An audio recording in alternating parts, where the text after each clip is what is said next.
Hi, I'm Paul Crook. And I'm Mary Fran Crook. And we are... The Crook Brothers. The Crook Brothers? That would be really weird.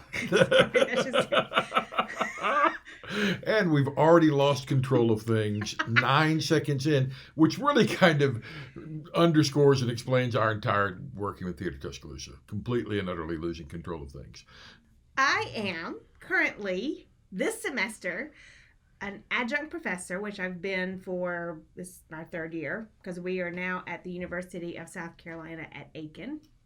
And but this semester, I just finished up choreographing for Title of Show that will be streaming this weekend, although... By the time this goes out, it will have been last weekend. Right. But and I am the costume shop supervisor for this semester. And I am the senior production manager of Joy in Aiken, which is a 9-day long music festival, actually arts festival, that is actually different this year because of COVID. It's not an entire week. They've split it. They've moved it to multiple events throughout the summer. But typically that's like a 2-week long music festival or arts festival over our spring break. That's an annual thing here in Aiken. It's huge. It involves a bunch of artists from Juilliard. It's however many shows and like 10 venues. The venues vary. It can be anywhere from 7 to 10 venues, 2 to 3 events per day. It's a lot, but it's a lot of fun. And yeah. Scheduling. And I am the executive director here at the Etheridge Center for the Fine and Performing Arts, which is here, Performing Arts Center here on the campus of USC Aiken, where I book shows in. We do, in a normal year, we do 9 events, 6 national and international touring artists who come in, music, theater, and dance, as well as 3 artists, visual artists, music and theater, that are South Carolina artists who come in.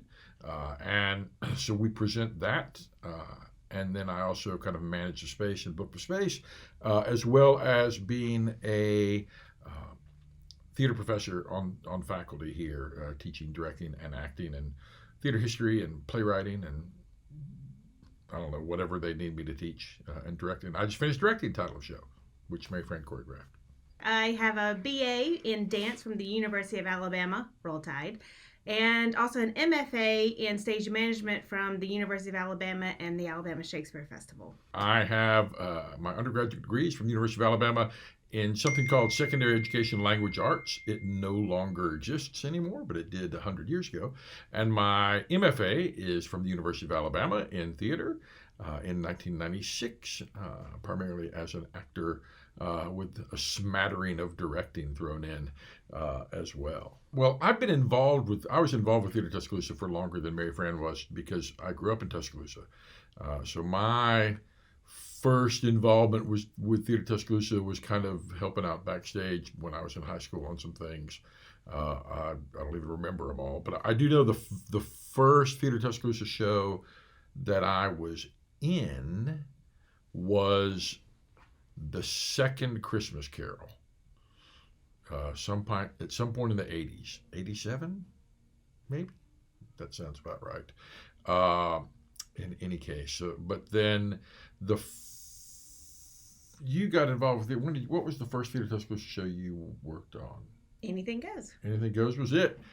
The only time we've appeared on stage together was Anything Goes, the summer of 97. 7? Yeah, that sound right. I did Women Folk. Right. You did second stage right, stuff. I did second stage. I did You stage managed Women Folk. In 96. Summer of 96. And then we were in Anything Goes. In 97. With your immortal line, recreate your line. I'm a sinner. That's it. There she goes. That's it. 2 lines. That's right. Sorry, I completely forgot. 2 wonderful lines. Stage managed, but you also stage managed. I stage managed Who's Afraid of Virginia Woolf. And I was directing for Second Stage at that point. While she was stage managing Who's Afraid of Virginia Woolf, I was I was directing Come Back to the Five and Dime, Jimmy Dean. In downtown Northport. In downtown Northport. We did it in the storefront downtown. Deion Jackson was the stage manager for that. And that was in 97. 97. Yeah. Yeah, fall of 97. That was in 97 because shortly after that we were married. Yes. Because we were married in the fall of 97. And then you were in Cabaret. Cabaret, and I almost sent you into early labor. Yes, early labor because Michael Carr dyed his hair and it was very white. blonde. Very blonde. I walked in and Mary Fran fell off the couch. Yes. But I did make an appearance during Nonsense. Oh, you did. As the pregnant sister.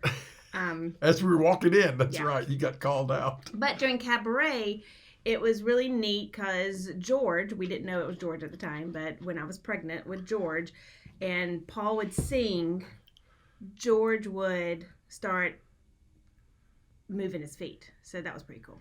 It was. And it was when I came in the quartet for Tomorrow Belongs to Me.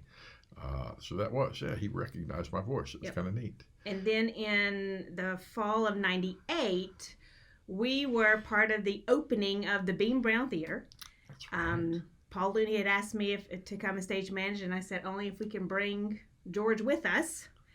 And so because I was in it. Because Paul was in it, and so we did that, and it was great because theater is family, and everybody took care of George. And to this day, we are absolutely certain that this is one of the reasons why he is so socially adept and adaptable, is because he was 3 months old and spent every night in the theater getting passed around from person to person. Lisa Waldrop would literally rip him out of my hands when we walked in the theater at night. She would say, "Give me that baby," and would take him away from me. And so would Dan. Yes, yeah, Dan did. I mean, everybody did, and we have, and gosh, I think we lost it in a move somewhere. If Paul Looney, if someone had a picture, it's a wonderful, beautiful picture that I love, of the opening night of that show, the opening night of the Bean Brown Theater, of Paul Looney in a tuxedo holding George, 3-month-old George, in a little tuxedo onesie. Yes. We've long since lost that picture, but if anybody knows where that is, we'd love to have a copy of it. Paul Looney, do you still have one? It's a great picture. So we did that. What else did we do? I mean, together with Theatre Tuscaloosa at that time. Was that the last show that we did? Well, because then I went to grad school. You went to grad school, and now then I came back and performed in complete works of Shakespeare abridged that Roy directed, and then came back and did Complete History of America abridged that Tina directed. And you directed Smoke on the Mountain. Smoke on the Mountain and Smoke on the Mountain Homecoming. Came back to direct both of those at various times. Oh, and we also skipped over, there was some Second Stage stuff that you weren't doing anything with Theatre Tuscaloosa, but I like when I directed Open Meeting, right? I always thought my parents were my parents. I stage managed that. Did you stage? That was when we discovered you can't stage manage for me and I can't direct for you. We learned a lesson, kids. We actually tell this to our students all the time, that if you're going to work with your significant other, you have to learn how to work with your significant other. And we discovered with Open Meeting, because Mary Fran stage managed it and I directed it, that doesn't work at all. She does not like to stage manage with me directing. No. We can work. She can stage manage while I act. She can direct me while I act, which she's done several times. She can choreograph and I can direct, or she can choreograph and I can dance, although I can act, but we haven't done that. I don't know if that would work. I might drive you crazy. Just ask Stephen DeGelder. But we absolutely cannot direct and stage manage. No. But we did that one time. So there's that. Some other second stage things around then. Gosh, it all runs together. I think there was a period of time where it seems like I did, I was doing about 4 shows with Theatre Tuscaloosa a year for the longest period of time. And I mean, it's a big part of who I am as an artist, right? I mean, I always say that I had kind of 3 mentors in theater: Jonathan Michelson and Ed Williams at the university, and Paul Looney at Theatre Tuscaloosa. I learned, without a doubt, there is no one better that I've ever seen at staging crowd scenes than Paul Looney. Paul, as a visual artist, as a painter, a crowd scene for him was a painting. He was painting with people. He was sculpting with people, and the visual beauty of crowd scenes of shows that he directs. I learned from hours and hours and hours of sitting in rehearsals and watching Paul stage a crowd scene. I learned how to do that from him, and absolutely modeled it, and teach using that kind of use him as an example when I still teach directing. So between that and just the experience of working with, and I've been very fortunate to work as an actor and a director professionally around the country, and still, without question, the best actors I've ever worked with were Theatre Tuscaloosa, right? It was Gary Wise and Jeff Wilson and Michael Carr and Drew Baker and Diane Teague, the Ava Buchanan. The list kind of goes on and on. Just some wonderful, wonderful actors who will always be the best I've ever worked with. Getting to do Streetcar Named Desire with Diane Teague and Jeff Wilson was amazing. And Kathy Wilson and Casey Ritz and Brooke Wood and Eric Curtis. That whole cast was amazing. And behind us in the shot is a poster of Streetcar Named Desire when I directed it many, many years later at Louisiana Tech University. But I took a lot of what I learned from that production and as I directed it there. So Theatre Tuscaloosa has informed everything that I've done as an artist and as an educator. Again, we learned how we can work together. Yeah. And what combination fits better for the two of us. So. And we took that. I mean, we did a workshop at SETC one time about married couples working together in theater and kind of how to do it, how to approach it, what works, what doesn't work. Right. One day at a time. Sweet Jesus, it's right.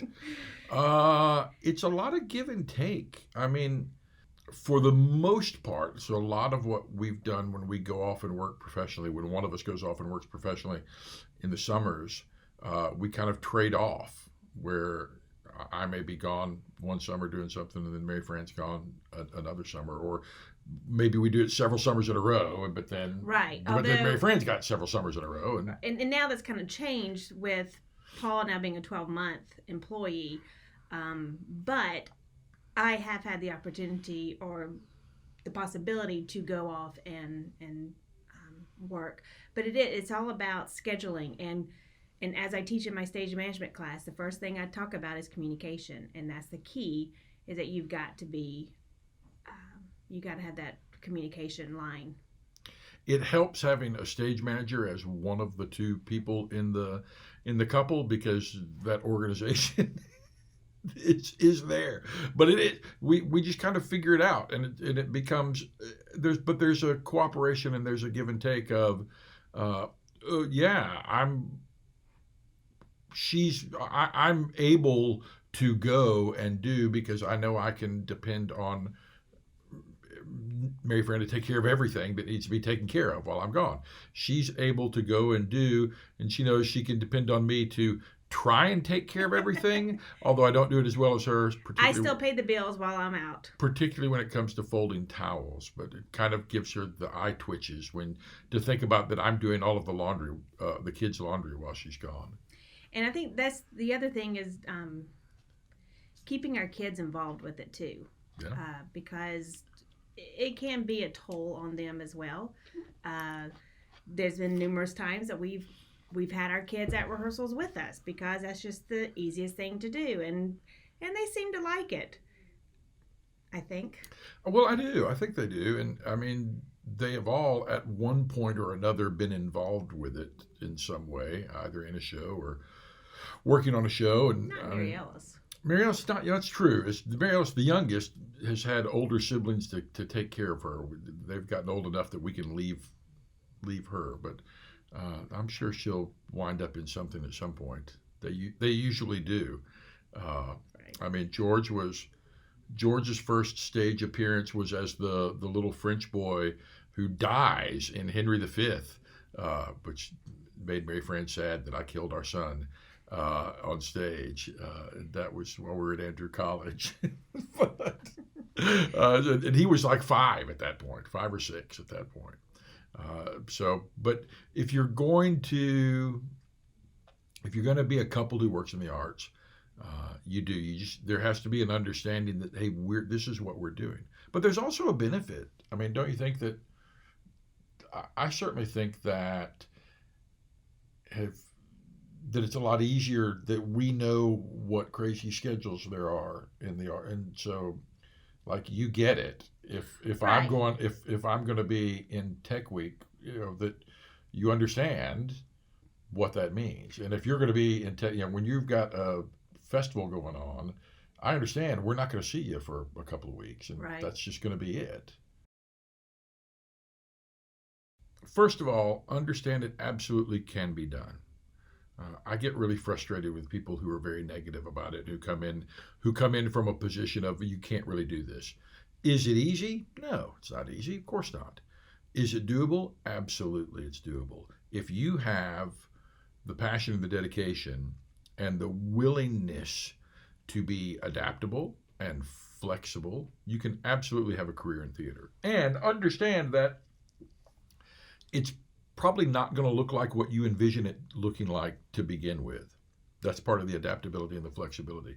But I have former students, friends, colleagues around the country who make their living in the arts, who make their living in theater, and do so successfully. Don't let anyone tell you that the only professional theater is on that little island in New York. That is not the only place that you can be a professional theater artist.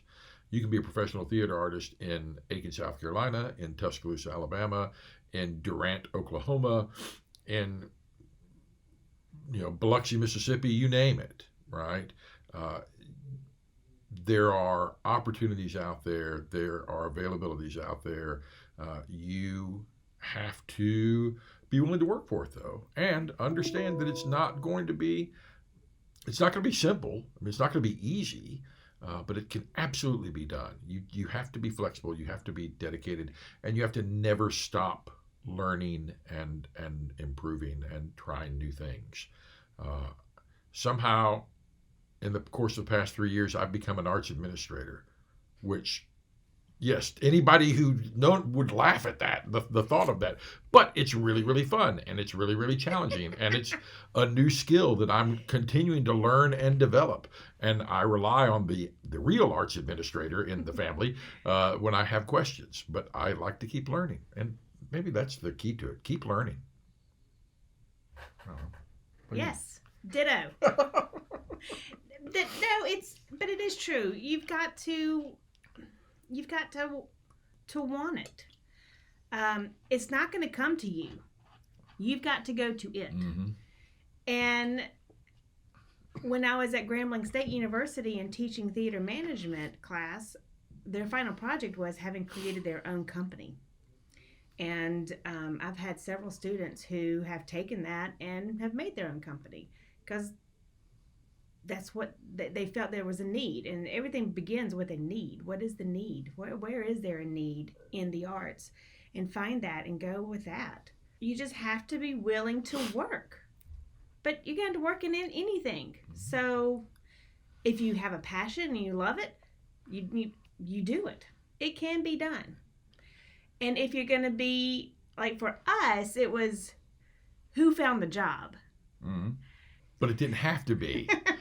I would like to clarify that is because she didn't want to be the one that. But we always said anytime we were ready to make a move, ready to go somewhere, Right. we always said it's whoever gets the job first, then we'll go, and then the other person will find something. Now, it has been, certainly the last 3 moves, it's been me leading the way, but it could easily have been her, and probably should have been her for this last one, but. But here, once having moved here, it was like, well, what am I going to do? Kind of the same thing when we moved to Ruston, Louisiana. What am I going to do? Paul just happened, in Ruston, Paul just happened to be driving downtown Ruston and saw on the Dixie Center for the Arts billboard hiring. I applied. And then I was making a contact at Grambling State, and I just happened to go on their faculty listing, and they had an opening for faculty. So you just have to be flexible. Here, like I said, I'm an adjunct professor, so I teach anywhere from 1 to 3 classes a semester. They hired me to choreograph a couple of things. Joy and Aiken just came out of a contact that I made. So it can be done. I also one of the other things I do is I choreograph for the Heart Show, which is for the American Heart Foundation, and it's a huge fundraiser. And but again, it's making that contact. And that becomes again, if you want a career in this business, hone your networking skills, make those contacts, keep up with those contacts, because it really and truly is a small world. If you're watching this, you have an interest in theater, and you probably already know what a small world it is. You can look at the YouTube page for Theatre Tuscaloosa, and you see people who are all over the place, right? And all who came from Theatre Tuscaloosa and came through Theatre Tuscaloosa at some point. But gosh, we run into people. I've gotten jobs simply because somebody knew somebody where I'd worked before and said, "Oh, you worked with them? You're fine." People call me. I still have friends who will call me and say, "Hey, so-and-so is auditioning for us or applying for a job with us, and I see that that they had you in a couple of classes. Tell me about it." It's a small world, and everybody knows everybody. So embrace those opportunities to expand your networking skills wherever you can, whether that's at an opening night party, or whether that's volunteering at a benefit event, or whether that's going to something like SETC or USITT and continue to meet, or a state community theater festival, whatever. Meet people and network. Always be ready to sell yourself, because we have to be able to do that. This pandemic has really made us figure out other ways to be creative, but continue the arts, continue providing the entertainment, and I think because of that, we're still gonna be. We just need to be adaptable. I think streaming is kind of the new thing. And you've got so many people who used to attend the theater that have gotten so comfortable in their house and in their pajamas, and they just want to sit and watch, that they would prefer doing that. Yeah, I don't think it's going to go away completely. I think that's going to have to be an option that we're going to have to include to continue providing the arts. And when you get to Concord Theatricals, which is the biggest licensing house out there, has really in this past year developed a pretty extensive list of shows that you can apply for video rights to. You can apply for streaming rights to. And in talking with Concord Theatricals representatives, that's not going to go away. Once live theater comes back, and thank God it is. So again, whenever you're watching this, it'll be after the fact, but today it was just, the Public Theater just announced that Shakespeare in the Park will be back this summer, which hooray for that. Live theater will be back. We human beings have a need to have these communal events, right? We need to sit in a space together and experience stories together. That's part of human nature. That's not going to go away. But what Mary Fran said is absolutely correct. There is a segment of people who have, for whatever reason, kind of discovered the ability to consume stories from home, and they're going to still want to do that. So we as an industry are going to have to figure out how to do that, and that means Concord Theatrical's doing stuff, but it also means we are going to have to follow the lead of what the big kids do, right? And so as Equity and SAG-AFTRA have their kind of turf war about how people are going to get paid in the big leagues, that's going to trickle down to everything, to colleges and universities, to community theaters, to high schools eventually. But we've got to, like you said, we got to be adaptable and figure it out. And I think, because a former student of mine who's getting her MFA in playwriting, she kind of asked me the same question. I said, but I think as for playwrights, they're going to have to be willing to maybe change in terms of size. I just don't think bigger numbers are going to be what people are wanting to see, because I don't foresee social distancing leaving anytime soon either. Yeah, in some capacity. Right. Yeah. I mean, even though we have our immunizations, I still think people are going to want to still have some kind of distance. I think and this is what's going to be really interesting to me, and when we come to how theaters can be reconfigured or new facilities built for just that reason. And now, of course, profit margins come into play. You have to sell enough tickets to make it profitable. And when we're talking about Broadway, a lot of those houses really are so small anyway, and you've got seats that are so narrow. But I think they're going to have to reconfigure in some way, whether it's in Broadway or the West End. But when you start moving down and out of those tiers and around the country to some regional theaters and larger community theaters like Theatre Tuscaloosa, how can we get people in the seats safely, and how can we present theater where the actors are safe and the crew is safe and the front of house staff are safe and the concessionaires are safe and everything else. So that's going to be an ongoing and an ever evolving thing, I think, probably for the next 24 months at least. Yeah. But it'll happen. I feel pretty certain about that. Well, because we're adaptable. Yeah. And again, going back to, there's that need. There's a need for people. As we have seen, Mary Fran's made a comment a couple of times of people that we've seen, friends that we have at theaters around the country, who, when they were able to open up and put on a show, how grateful audiences were. Yes.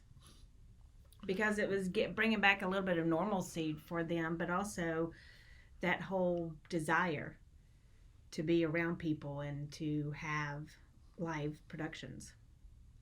And it's that, and it's also why, for us, for the artists, we've got to have the audience there as well. The one thing that I think we probably all discovered, all of us who have done any kind of live streaming during this, is we've discovered the lack of an audience hampers what we do, right? There's no energy. Yeah, we've got to have that energy to feed off. We've got to get that symbiotic relationship back and forth with an audience so that we can feel them in the space. So we need it just as much as everybody else does. We're not going to go exclusively to streaming. That won't happen. But I think it's going to have to be an option that we continue to look at, just so we can provide to a wider audience base. And diversify revenue streams. Quite frankly, if you can make some money by selling streaming, but you're unlimited. You're only limited by bandwidth when it comes to that. If you can have if you can have in a given night 300 people in your house, but another 300 people watching online, that's the managing directors are going to like that. They're going to absolutely enjoy that. I've been really fortunate in my career to do a lot of things, and one of the cool things I was able to do was I was asked to write a book on directing, and there it is. Thank you very much for my public relations manager here. It's called The Art and Practice of Directing for Theater. It's available at Routledge Press, and it was a cool chance. It was, again, we were talking earlier about networking and always being flexible and adaptable to meeting people. And I was talking with a woman who's a publisher at Southeastern Theater Conference. Their publishing firm at the time was called Focal Press, and they were the sponsor of one of our meetings, one of our events. And she and I were talking, and through our conversation, she was like, "You should just write a book on directing." And I thought, well, probably not. But then the more I thought about it, the more I thought, well, maybe I could. And then I had some other people encourage me. And then so it was an opportunity that kind of fell in my lap. I've never really considered myself a writer, but I've been lucky to get to write a few things, and that's one of them. So that's kind of cool. It's fun to do. And it's a good book. I used it when I taught directing at Grambling State. This is the book I used. And I know there's some other people using this book too. There are some. Yeah. So, hey, if you like, and, I'm happy to, now that we all know how to Zoom, I'm happy to join your class and talk about anything if you're a teacher who decides to use it, which I've actually done in a couple, which has been cool. I've done for a couple of classes at colleges and universities around the country. I've jumped on and gotten to chat with their classes and with their faculty member for a session. So that's kind of fun, and I'm happy to do that. Here's one thing I will say, and this kind of goes back to advice for somebody who wants to do this. Take every opportunity that you can. Theatre Tuscaloosa provides such a fertile training ground. I mean, the number of things I think about kind of growing up with that organization, from doing stuff with them when I was in high school, and then when I was in college, and then when I was in grad school, and then when I was out of grad school, and with Second Stage when that was still around, and getting to direct shows there and act in shows and even coordinate Second Stage for a year to kind of do that. That was kind of fun. Getting to work with so many different people, getting to write a couple of plays that were used to tour by Second Stage. I mean, it's just such opportunity. Take those opportunities, whatever they crop up, because that's how you better yourself as an artist. The more versatile you can become, the better you can become. One of the things that when I recruit students, I tell them all the time, it used to be a triple threat was someone who could act and sing and dance, and now a triple threat is someone who can act and use circular saw and run box office software, because people who are hiring in this business are wanting to hire people who can do multiple things. Mm-hmm. And so the more skills you have, the more you can develop it and take those opportunities, the better off you're going to be. Definitely agree. And I mean, as a stage manager, you deal with all of it. So the more that you can learn in those areas, the more well-rounded you're going to be and marketable. Well, because you're the person, you specifically are the person who talks to everybody. Yes. And you've got to know how to talk to everybody. Yes. Communication. When it comes to that. There we go. Communication. But, Theatre Tuscaloosa, kind of where we continued. Not quite where we met, but we did continue. But we continued. And Doug Perry. Look, we could start naming names of people. Doug Perry. But do you remember what Doug wrote in our bio? Oh. For My Fair Lady. For My Fair Lady. I don't remember the exact wording. God love that And the man. most recent production Right. is the birth of their son. Right. They most recently collaborated on the most recent production they collaborated on was the birth of their son, George. This is why when they tell you to give you a bio, you give them a bio, or you get people like Doug Perry who make stuff up for you. It's true. Oh, what a delightful man. Boy, Doug Perry and Charlie Dennis, two of the best there were, and the best ever. And again, that's people don't understand. People don't understand the value and the quality of Theatre Tuscaloosa and what it adds to that community, what it adds for the people who are fortunate enough to work there. Like I said it earlier, the best actors I've ever worked with have been on the stage of the Bama Theater or the Bean Brown Theater, or the ruins at Capitol Park, or the downtown venue that no longer exists but was there for a while, the Theatre Tuscaloosa offices, and in the second stage down there. It's just really wonderful. So for those of you who are there, take advantage. Anything else? Not that I know of. Well, all right. Say bye, Mary Fran. Bye, Mary Fran. Always be ready to sell yourself, because we have to be able to do that, or have somebody who will sell you for them. That sounded bad. That's not what I meant. You probably shouldn't put that in there.